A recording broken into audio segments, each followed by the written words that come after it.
Hey guys, what's up?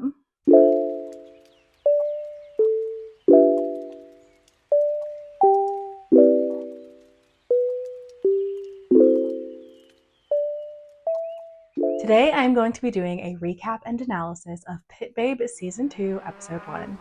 This was requested by like 2 people, and I really want to do it, so here I am. This is going to be similar to the series I did like this on 4 minutes, but at least for this episode, I'm not going to go quite as in depth as I did with 4 minutes, mostly because I believe, at least so far, there's nothing super groundbreaking that I think that they're doing with imagery or anything like that. If I want to ever specifically mention anything, I definitely will, but I just really want to talk about this show. I've had a lot of fun talking about it with my mutuals on TikTok, and I just want to talk about it with everybody here. I am wearing my X Hunter blue today. I hope you like it. This is one of my favorite rompers to wear, and I thought it was very fitting for the occasion. Please forgive me if at any point I have to cough or if my voice goes really scratchy. I am desperately trying to fight something off right now, and my body is doing everything it can, but that is definitely making my throat dry and making me have some coughing situations going on. I will edit them out to the best of my ability. Quickly before we get started, please make sure to like this video and subscribe to my channel so we can grow the Dramatic family. And follow me on my other social medias if you are interested. They will be in the link tree in my description box below. And become a channel member if you are so inclined. And please share this video with a friend who also loves Pit Babe. Now, without further ado, let's get started and vroom vroom, speed of love. I have a script. It is right below the camera. So if I'm ever looking down, that is what I am looking at, similar to my 4 minutes videos. I'm not going to include as many screenshots because I just don't really think that they were necessary. I'll include a few, but not a ton. And I'm going to recap the episode kind of as a whole first, and then I'm going to go into each couple and then a little bit about the potential overarching plot at the end. So let's dive into season 2, episode 1, subtitled by me as Secrets, Secrets Everywhere. The episode opens with Babe waking up from a nightmare about Wei. He wakes up in a cold sweat. Charlie's there, and Babe does not want to talk about his nightmare. Charlie does not make him and ends up convincing Babe to have some adult fun time before they go back to sleep. Scene 1, and we've already got secrets. Babe is having these nightmares. He's not talking about them with anybody, even his man, Charlie.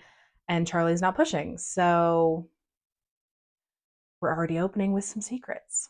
During the scene, they do the whole like mama papa thing and like to each their own, but I like can't even barely watch those scenes. Like I have to just like cover my eyes or like fast forward or something. I don't know what it is about that I just can't watch.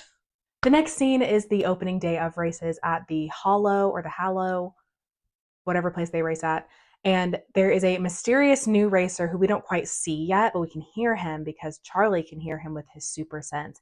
And he keeps going like tick tock, tick tock with like a British accent also, which I thought was really interesting. I don't think that's actually relevant to the story. I think maybe the actor just has a British accent when he's speaking English, or maybe just those specific words. I don't know. Anyway, it really bothers Charlie. And we don't really know if the new racer is aware of that, if he's kind of doing it on purpose to get under Charlie's skin, or if it's just a coincidence. There's also kind of, it's not supposed to be funny, but it was funny to me. Charlie mentions this to Babe and is like, I hear something strange. And Babe's like, a sound? And I'm like, Babe, obviously Charlie heard a sound. What else would he have heard? Clearly he heard a sound. But anyway, diving a little bit into the imagery, let's remember that the X Hunter team's racing color is blue, and the bad guys team is still red in this. Well, it's like orange and red, but like let's be real, it's mostly red. And blue is usually coded as like calm, competent, trustworthy, and it's usually a hero's color or a good guy's color. And red is usually coded for like recklessness and confidence, brashness, like a outgoingness. Often in media, it's used to portray a couple. There's a red and a blue, and they become a purple pair when they get together. But that is not the case here. They're using blue for our good guys and red for our bad guys. And I also think it's really interesting that they almost always have Charlie in blue. He's almost always wearing some kind of blue or white or blue with white. There's actually a scene later on where he's wearing 3 shirts and it's a blue undershirt, a blue button-up overshirt, and then another button-up overshirt that's white. And I'm like, they really want you to remember that he is good and pure and lovely and trustworthy and our amazing, pure-hearted hero. They almost exclusively put Babe in black and white, which I also think is really interesting and I think kind of suits his personality. He sort of has this all or nothingness to him that I think the black and white suits really well. I also think it's really notable that the other team now that like Red Racing doesn't exist because Tony is like dead is called Team ETA, and ETA, as far as I know, stands for estimated time of arrival. So it's like an anticipatory name. It makes you think of like, okay, what are we waiting on? Like we're waiting on something. And also the Team ETA racing guy who we'll meet later, but he was doing the like TikTok, like he was like tick a tock, tick a tock. So it's like they're evoking this sense of time running out with Team ETA, with their name as well as the TikToking. So I think that's really interesting and something to keep in mind. So the race happens. It's a very long sequence. I think one of the most notable parts is I believe there's another scene where the Team ETA guy is passing Charlie and he does like the TikTok thing again and it kind of like distracts Charlie. But most importantly is Kim at one point sees an opening to get ahead because it's like Babe, Charlie, and Kim racing at the front. But Alan tells Kim, like, no, hold back, keep the red team from getting up onto Babe. And so that will come into play later. Despite all of this, the Team ETA guy wins anyway. He is a new racer. We meet him. His name is Willie. He is, in my opinion, quite handsome. He's cocky and he is like, hey, babe, maybe if you weren't so distracted by your boyfriend's D, you would have won. And Charlie and Babe are offended by that. But of course, Babe's like, well, good luck next time. You're like, man, it be me. I'm still the king of the whatever. And there is a lot of tension between Babe and Willie because I think Willie is like, I'm a huge fan of yours, but like, maybe you're losing your touch. And in my opinion, you can kind of tell from Babe's facial expression that he's kind of enjoying being flirted with, but it could just be like the cocky face he's making. I'm not really sure. That's just my impression. So after the loss, Babe storms off and tells Charlie to leave him alone. Even though Charlie wants to be with him and help him feel better after his loss, Babe is like, no, leave me alone. More secrets and alone time between our main couple. Meanwhile, Jeff and Alan are also leaving the race together and they're talking about the race results. And, Alan's like, maybe somebody else is going to take the throne this year. I mean, it'll happen eventually. And Jeff's trying to make him feel better. And, they have a cute little back and forth. And Alan ruffles Jeff's hair. And when he does that, Jeff has a vision. He has a vision of a science lab, just like lab coats, test tubes, blah, blah, blah. He does not tell Alan about the vision, and it was brief enough that Alan didn't notice. Jeff's vision flashes in and out, and after Alan walks back ahead of him to get into the car, Jeff's nose starts to bleed. We scene change to a science lab where Pete is testing a power erasing serum. So the same one from season 1. We're still testing it, it's still not working. Charlie is there with Pete, and we learn that Charlie often helps with these tests when he can, but Pete will not let him keep getting tested on right now because the racing season has started. And the tests can be really hard on the body and they can be very dangerous. Charlie is clearly very desperate for a cure to his power and is obviously willing to put himself in harm's way to get what he wants. We also get confirmation that the Omegaverse is still here in season 2 because they are doing a test on another person in the room, and Charlie and Pete are watching, and they call him an alpha. So I'm like, woohoo, we still got the Omegaverse. So they try the serum on the guy, and he tries to use his power, and his power still works. His power is, I'm not really sure, but basically he holds his hand out in front of a flower, and the flower like wilts and dies. So I'm assuming he has some kind of like decay power, like life-sucking power, maybe kind of like Rogue from X-Men, which I can understand why he wouldn't want to have that power anymore. But anyway, so clearly the serum didn't work, and after they test it and he still has his power, the alpha goes into a seizure. And after that, Pete's head scientist, who's named Touch, basically says they need more help, and he has found an American scientist who's an expert in the field who might be able to further their research. Pete agrees to try and hire him. We scene change again to Babe, who is moodily doing the racing simulator at the garage while he is reliving his loss to Willie and like the interviews that happened afterwards.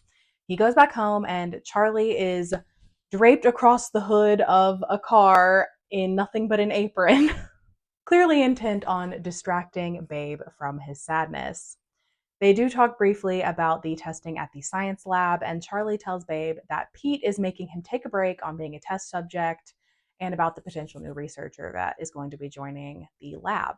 Some of their conversation made me think that Babe is mad at Charlie for still having his powers because he said, like, I lost the race today. Isn't it my turn to be sad?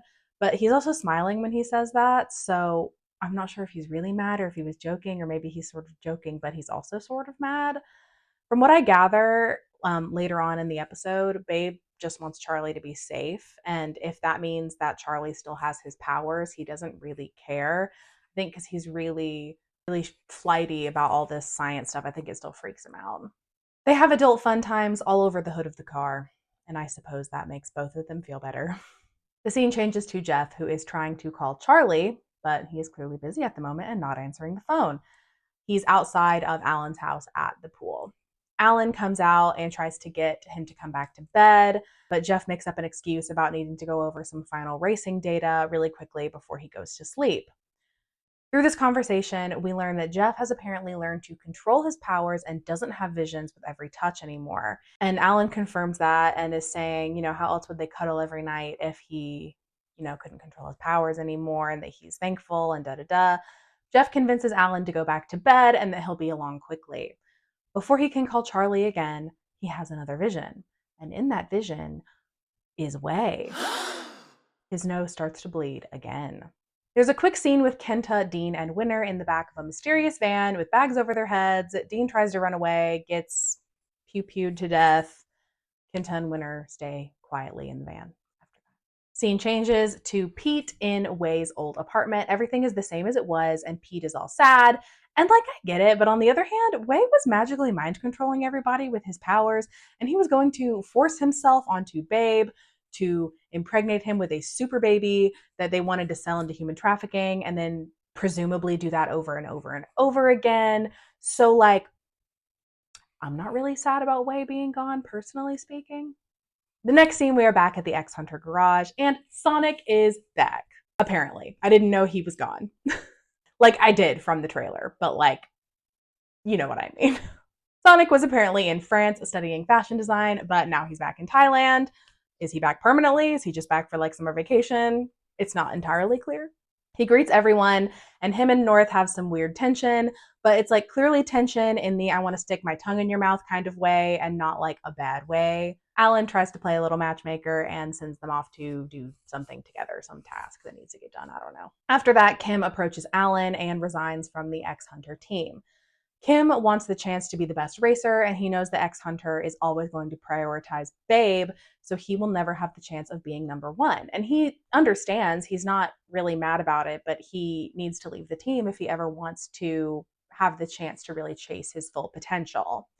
Alan understands, but he is sad. After Kim leaves, Alan pulls out a cigarette, but before he can light it, Jeff walks up, and then he puts the cigarette away.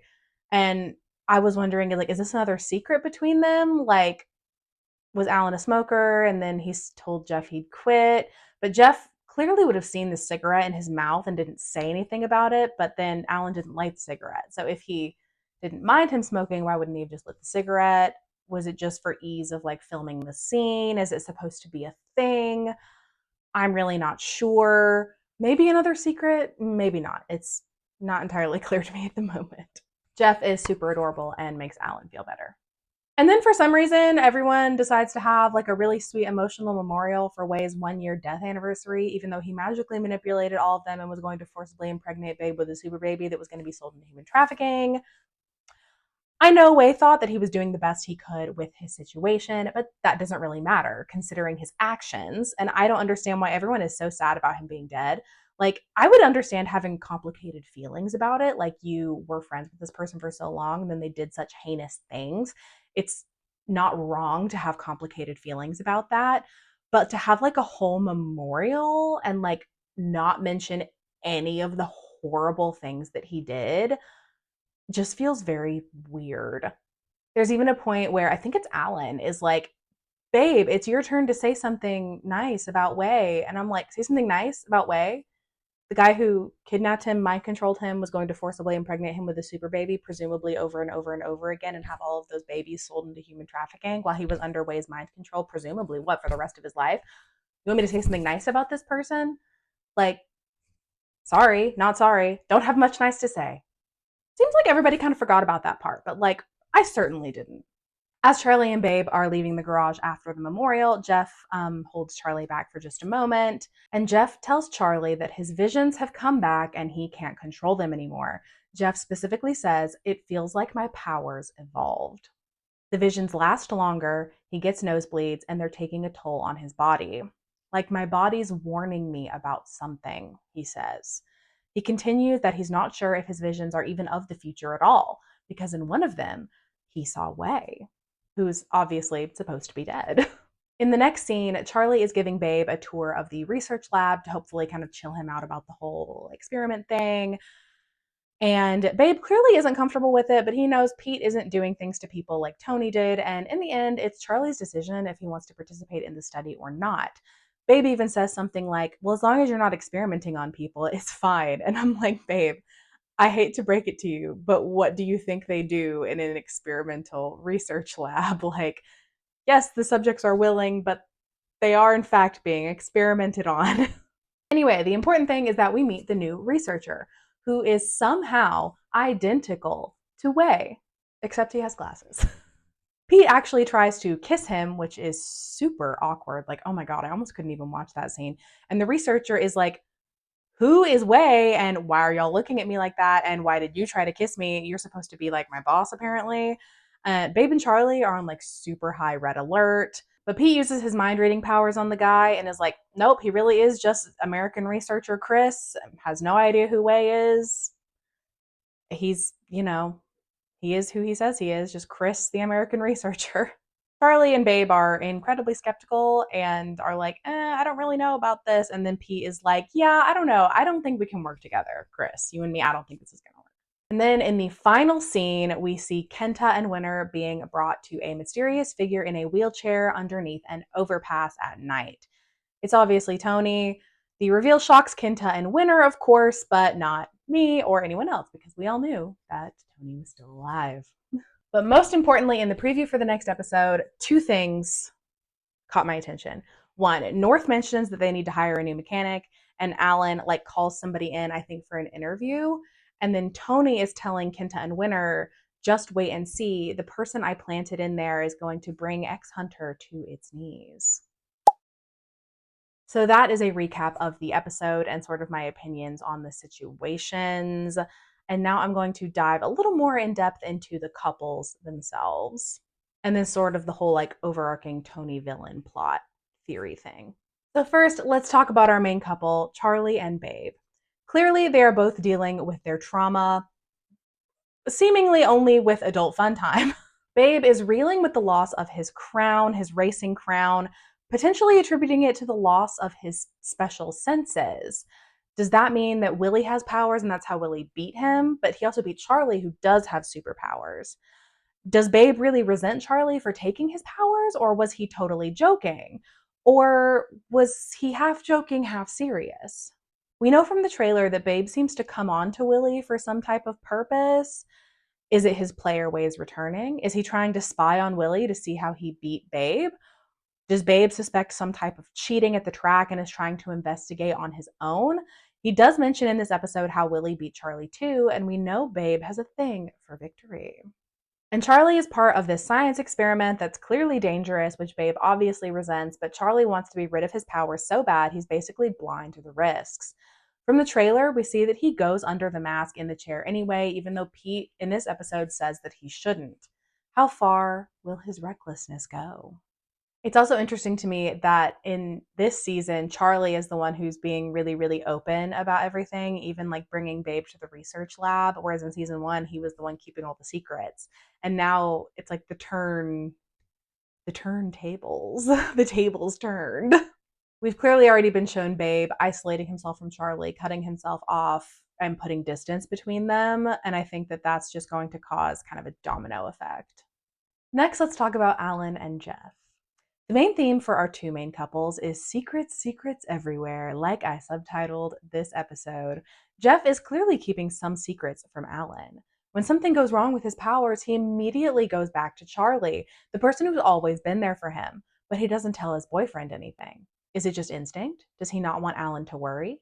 Is he scared that it might be more serious than he thinks, and he doesn't want Alan to know yet? And is Alan keeping secrets too with the cigarette, or will that come later? Alan's secrets. I'm theorizing that from the trailer, when Alan goes to Tony, either he's looking for help for Jeff, or Tony uses his body and replaces his mind with a sleeper agent or something. Curious to see how all that goes, because Tony asks Alan seemingly, unless they took the line out of context, which is entirely possible, how does it feel? Like you have a new body? Does he implant dead Dean's mind into Alan's body and sends him back to X Hunter? Or does he do something to Alan himself? Not with, I don't really know what I'm trying to say. I have developed a deep love for Alan Jeff since season 1. I usually have first couple blinders on, but I come to appreciate the side couples in the time after the season airs when I can really dive into the fan fiction. Pit Babe has some really good fan fiction, and a lot of my favorites are Alan Jeff centric. I just love them. I'm excited to see more of them in season 2. I'm very curious to see where their story is going to go. Next, let's talk about Pete/Way, parentheses, Chris, question mark. Not gonna lie, I do not care. I really hope Chris is a totally new person who just happens to look identical to Way, because I'm not here for a Way redemption arc. Again, I understand why Way did what he did, but that doesn't mean that I'm sympathetic or empathetic towards him just because I understand. Pete deserves so much better. Though I do theorize it is Way's body, maybe another consciousness implanted, and he's like a sleeper agent that can be awoken to do Tony's bidding, kind of like Winter Soldier vibes. I don't really know. Interested to see where that goes, though. Really do hope Chris is just a totally new person. And then North and Sonic. I'm so happy for them to get together, and that is really all. So much dancing around each other. I do love a tentative first love, though. They seem so sweet.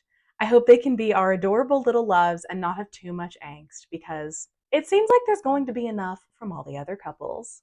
And then finally, a brief little discussion on Tony slash potential overarching plot. I think I've already kind of woven that into the recap, but I do think Willie is somehow connected to the larger plot with Tony, because that's just kind of how everything in this show works. Everything ends up being connected to Tony somehow. We couldn't even have a new villain in this season. It's just Tony again. But I'm not sure how yet, though. I'm theorizing that Tony is maybe cloning people, or maybe he's implanting people's minds into other people's bodies, or maybe wiping their memory and giving them a new false identity, and then again, kind of like Winter Soldiery, you know what I'm saying? Or maybe that scene where Alan goes to Tony is just Alan, and he's like, hey, my man needs help, and I know you're evil, but I think you can help him. I'll do what you want, to save his love or something. I'm not sure what to think about Chris/Way yet, except that, like I said, I really hope Chris is just a normal guy. I hope he's actually Chris and he just happens to randomly look identical to Way for no reason at all, because I do not miss Way and I do not want him back. Those are all of my thoughts on Pit Babe Season 2, Episode 1. I'm very curious to hear your thoughts, feelings, opinions. I know there's so many going around, and I'm genuinely just so curious to hear what everybody thinks. Like I said, even just having conversations with one of my mutuals on TikTok, we both had so many different ideas pinging around, and because it's only episode 1, it's it really could be anything. I'm really just curious to see where everything's gonna go from here. Also, please let me know in the comments if you would like me to recap The Next Prince in a similar fashion. I'm thinking about doing it, but having Project Alpha goes up on Fridays, this show comes out on Fridays, and then Next Prince is Saturday. be like boom, boom, boom, boom, boom. And I cannot always promise I'm going to be able to get things out in a timely manner, especially because I have some vacations coming up. But if you guys don't mind if I'm a little bit late on certain things, that is totally fine with me. It's just let me know what you guys want or don't want. If I'm late, do you guys care? Do you still want my videos anyway? Just let me know. That's all for today, and I'll see you guys next time. Bye.